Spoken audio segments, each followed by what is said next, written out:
আবাসপুর 52-53 650 নাম বাদ দিয়েছে।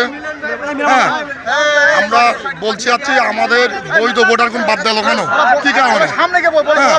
আমরা এর জন্য আন্দোলন করছি। আমাদের যার সময় ভোটার লিস্টের নাম না উঠবে আমরা গণ আন্দোলন চালাই যাব।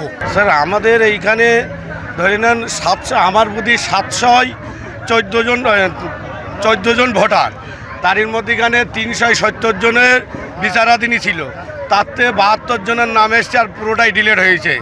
সেই কারণে আমাদের পাশাপাশি দুটো বুথ আছে, 252 আর ওইটা 53। এবার আমাদের এই দুটো বুথ মিলিয়ে 549টা ভোটের টোটাল ডিলেট হয়েছে।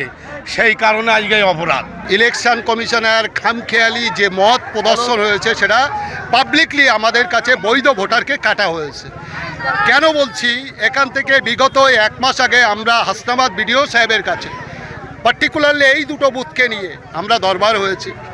উনি বললেন যে এই মুহূর্তে দাঁড়িয়ে তোমরা লিস্টগুলো এসডিও অফিসে পৌঁছে দাও। আমরা দায়িত্ব নিয়ে এবং হাসনাবাদ পঞ্চায়েত সমিতির নেতৃত্বে আমরা 3 বার বৈঠক করেছি যে এতগুলো ভোটার কেন বাদ যাবে। যারা আমরা 4 পুরুষ 5 পুরুষ 6 পুরুষ ধরে আমরা বসবাস, আমরা ইন্ডিয়ান সিটিজেন। 2002 সালের নাম থাকা সত্ত্বেও 2002 সালে নাম থাকা সত্ত্বেও এবং অল ডকুমেন্টস অল প্রুফ দেওয়ার পরে তারপরে সাপ্লিমেন্টাল লিস্ট বার হবে। গতকালকের সাপ্লিমেন্টারি লিস্ট বার হয়েছে।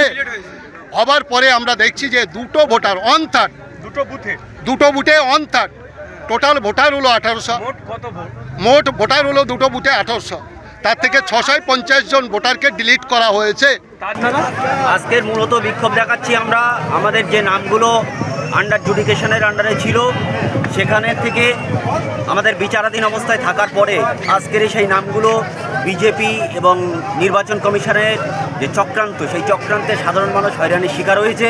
আমাদের নামগুলো ডিলিট হয়ে গেছে, যার কারণে আজকের আমরা সংঘবদ্ধ হয়ে সাধারণ মানুষ আমরা রাস্তায় নেমেছি। যতক্ষণ পর্যন্ত এর কোনো একটা সুষ্ঠু সমাধান না হচ্ছে ততক্ষণ পর্যন্ত আমাদের এই আন্দোলন জারি থাকবে।